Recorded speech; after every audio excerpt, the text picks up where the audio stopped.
ಗೆಲ್ಲುತ್ತಾ guarantee ರಾಜ್ಯದಲ್ಲೇನೋ ಗೆದ್ದಾಗಿದೆ 136 ಸೀಟ್ಗಳನ್ನ ಪಡೆದಾಗಿದೆ. ದೇಶದಲ್ಲಿ ಈಗ ಗ್ಯಾರಂಟಿಗಳ ಸದ್ದು ಮಾಡಕ್ ಶುರುವಾಗಿದೆ. ಅದಕ್ಕೆ ಮೋದಿ ಕೌಂಟರ್ ಕೊಡ್ತಾ ಇದ್ದಾರೆ. ಅದಕ್ಕೆ ಮೋದಿ ಗ್ಯಾರಂಟಿ ಅಂತ ಹೇಳಿ ಕಾಂಗ್ರೆಸ್ ಈಗ ದೇಶಾದ್ಯಂತಲೂ ಕೂಡ ಗ್ಯಾರಂಟಿಗಳನ್ನ ಘೋಷಣೆ ಮಾಡ್ತಾ ಇದೆ. ಕೇವಲ ರಾಜ್ಯದಲ್ಲಿ ಈ ಘೋಷಣೆಗಳು ಸೀಮಿತವಾಗಿಲ್ಲ, ಈಗ ದೇಶದಲ್ಲಿ ಬಹು ದೊಡ್ಡ ಪ್ರಮಾಣದಲ್ಲಿ ಇಲ್ಲಿ ಒಂದು ಚಿಕ್ಕದಾಗಿರುವಂತ ಅಮೌಂಟ್ಗಳ ರೀತಿಯಲ್ಲಿ ಕೊಟ್ಟಿದ್ರು. ಆದ್ರೆ ದೇಶದಲ್ಲಿ ಅದನ್ನ ವ್ಯಾಪಕತೆಯನ್ನ ನೋಡ್ತಾ ಇದ್ದಾಗ ಸಾಧ್ಯನಾ ಅಸಾಧ್ಯವಾದನ್ನ ಸಾಧ್ಯ ಮಾಡ್ತೀವಿ ಅಂತ ಈಗ ಕಾಂಗ್ರೆಸ್ ಹೊರಟಿದೆ. ಘೋಷಣೆಗಳು ಯಾವ್ಯಾವುದು ಅನ್ನೋದನ್ನ ನೋಡೋಣ. ಕರ್ನಾಟಕ ಗ್ಯಾರಂಟಿ ಗೆಲುವಿನ ಮಾಡೆಲ್ ಅನ್ನ ಇಟ್ಕೊಂಡು ಮುಂದೆ ಹೋಗ್ತಾ ಇದ್ದಾರೆ. ಮೋದಿ ವಿರುದ್ಧ ಈಗ ಗ್ಯಾರಂಟಿ ಅಸ್ತ್ರವನ್ನ ಕಾಂಗ್ರೆಸ್ ಬಿಟ್ಟಿದೆ ಇಡೀ ದೇಶಾದ್ಯಂತ. 5 ಗ್ಯಾರಂಟಿ 25 ಭರ್ಜರಿ ಭರವಸೆಯನ್ನ ಕೊಟ್ಟಿದ್ದಾರೆ. ಕಾಂಗ್ರೆಸ್ ಪ್ರಣಾಳಿಕೆಯಲ್ಲಿ ಭರ್ಪೂರ ಕೊಡುಗೆ ಬಂಪರ್ ಆಫರ್ ಅನ್ನ ನೀಡಿದ್ದಾರೆ. ಮಹಿಳೆಯರು, ಯುವಕರು, ರೈತರು ಹಾಗೂ ಕಾರ್ಮಿಕರೇ ಟಾರ್ಗೆಟ್.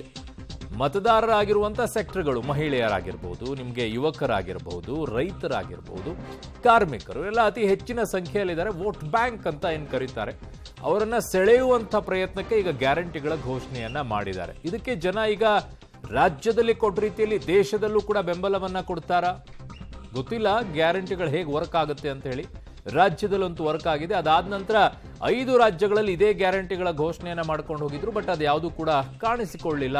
ವೋಟ್ ಶೇರ್ ಜಾಸ್ತಿ ಆಗಿದೆ, ಇಲ್ಲ ಅಂತಲ್ಲ. ಬಟ್ ದೇಶಾದ್ಯಂತ ಈಗ ಘೋಷಣೆ ಮಾಡಿರುವಂತ ಗ್ಯಾರಂಟಿಗಳು ಸಾಧ್ಯನಾ ಹೀಗೆ ಕೊಡೋಕೆ ಅನ್ನುವಂಥ ಪ್ರಶ್ನೆ ಯಾರಿಗಾದ್ರೂ ಬಂದೇ ಬರುತ್ತೆ, ಯಾರಿಗಾದ್ರೂ ಬರುತ್ತೆ.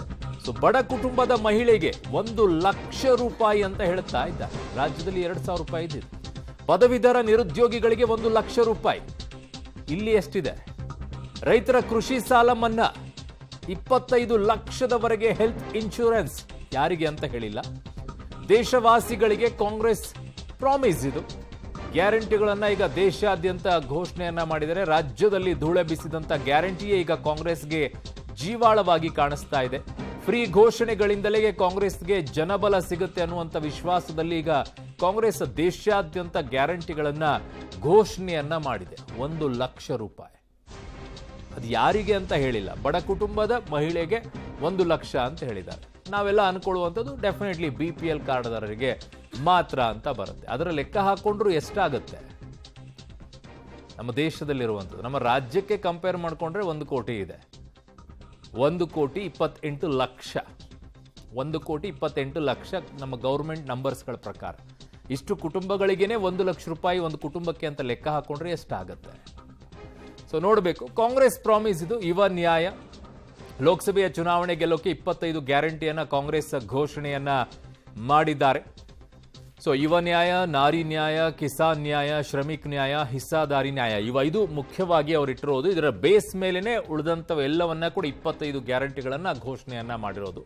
ಮಹಾಲಕ್ಷ್ಮಿ ಯೋಜನೆ ಪ್ರತಿ ಬಡ ಕುಟುಂಬದ ಮಹಿಳೆಗೆ ವಾರ್ಷಿಕ 1 ಲಕ್ಷ ರೂಪಾಯಿ ಅಂತ ಹೇಳಿದ್ದಾರೆ. ಕಂಡೀಷನ್ಸ್ ಅಪ್ಲೈ ಆಗುತ್ತೆ ಡೆಫಿನೆಟ್ ಆಗಿ. ನಮ್ಮ ರಾಜ್ಯದಲ್ಲೂ ಆಯಿತು. ನಿರುದ್ಯೋಗ ಪದವೀಧರರಿಗೆ ವಾರ್ಷಿಕ 1 ಲಕ್ಷ ರೂಪಾಯಿ. ಅಗೇನ್ ಕಂಡೀಷನ್ಸ್ ಅಪ್ಲೈ ಆಗುತ್ತೆ ಈ ವರ್ಷದಿಂದ ಆರಂಭವಾಗುವಂಥವರಿಗೆ ಅಂತ ಹೇಳಿ. ದೇಶಾದ್ಯಂತ ರೈತರ ಕೃಷಿ ಸಾಲ ಮನ್ನಾ, ಅದಕ್ಕೂ ಲಿಮಿಟೇಷನ್ ಅನ್ನು ಹಾಕ್ತಾರೆ. ಯಾವಾಗಿಂದ ತೆಗೆದುಕೊಂಡಿದ್ದು ಅಂತೇಳಿ ಎಲ್ಲರಿಗೂ ಮಾಡೋಕ್ಕಾಗೋದಿಲ್ಲ, ಒಂದು ಲಿಮಿಟೇಷನ್ ಅನ್ನು ಇಟ್ಕೊಳ್ತಾರೆ. SC ST OBC ಮೀಸಲಾತಿ 50% ಏರಿಕೆ. That's A very crucial. ಇದನ್ನ ಕಾಂಗ್ರೆಸ್ ಘೋಷಣೆ ಮಾಡೋಕ್ಕಾಗತ್ತಾ? ಕಾರಣ ಇದು ಕೋರ್ಟಲ್ಲಿ ಇದೆ. ಸುಪ್ರೀಂ ಕೋರ್ಟ್ ಇದನ್ನ ಇತ್ಯರ್ಥವನ್ನ ಮಾಡಬೇಕು. ಸರ್ಕಾರಗಳ ನಿರ್ಧಾರವನ್ನ ಮಾಡಕ್ ಬರಲ್ಲ. ಇದನ್ನ ಎಲ್ಲಾ ಜಾತಿಗಳಿಗೂ ಕೂಡ EWS ಮೀಸಲಾತಿಯನ್ನ ವಿಸ್ತರಣೆಯನ್ನ ಮಾಡ್ತೀವಿ ಅಂತಿದ್ದಾರೆ. ಅಗೇನ್ ಇದು ಕೂಡ ಕೋರ್ಟಿಗೆ ಹೋಗುವಂತಹ ವಿಚಾರನೆ. EWS ನ ಮೀಸಲಾತಿಯನ್ನು ಅಲ್ಲಿಗೆ ವಿಸ್ತರಣೆ ಮಾಡ್ಕೊಂಡು ಹೋದ್ರೆ ಎಲ್ಲಾ ಜಾತಿಗಳಿಗೂ ಮಾಡಿಬಿಟ್ರೆ ಅದು ಮತ್ತೆ ಕೋರ್ಟಿಗೆ ಹೋಗುತ್ತೆ. ನಮಗೆ ಕೊಟ್ಟಿದ್ದನ್ನ ಯಾಕೆ ಕಿತ್ಕೊಂಡ್ರಿ ಅಂತ ಹೇಳಿ. ಕೇಂದ್ರ ಸರ್ಕಾರಿ ಉದ್ಯೋಗದಲ್ಲಿ ಮಹಿಳೆಯರಿಗೆ 50% ಮೀಸಲಾತಿ ಅಂತಿದ್ದಾರೆ. ಮಾಡಬಹುದು, ಅದರಲ್ಲಿ ತಪ್ಪೇನೂ ಇಲ್ಲ. That is a good decision. ಈಗಾಗಲೇ ಕೇಂದ್ರ ಸರ್ಕಾರವು ಕೂಡ ಈ ವಿಚಾರದಲ್ಲಿ ಮಹಿಳೆಯರಿಗೆ ತಂದಿಟ್ಟಿದ್ದಾರೆ. 20 ಲಕ್ಷ ರೂಪಾಯಿವರೆಗೆ ಆರೋಗ್ಯ ವಿಮೆ. ಯಾರಿಗೆ? ಪ್ರತಿಯೊಬ್ಬರಿಗೂನಾ? ಇಲ್ಲ BPL ಕಾರ್ಡ್ದಾರ ಹೋಲ್ಡರಿಗ? ಕ್ಲಾರಿಟಿ ಇಲ್ಲ ಅದರಲ್ಲಿ. ಈಗ ಆರೋಗ್ಯ ವಿಮೆ ಅಂತ ಘೋಷಣೆ ಮಾಡಿಟ್ಟಿದ್ದಾರೆ.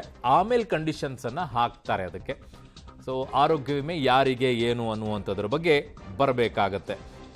ಸೊ ಇದು ಕಾಂಗ್ರೆಸ್ನ ಭರವಸೆ. ಸ್ವಾಮಿನಾಥನ್ ಆಯೋಗದ ಶಿಫಾರಸಿನಂತೆ ಕನಿಷ್ಠ ಬೆಂಬಲ ಬೆಲೆಗೆ ಕಾನೂನು ಅಂತ ಹೇಳ್ತಾ ಇದ್ದಾರೆ. ಇದನ್ನು ತರಬೇಕು ಅಂತ ಬಹಳ ವರ್ಷಗಳಿಂದಲೂ ಕೂಡ ಚರ್ಚೆಯಲ್ಲಿದೆ.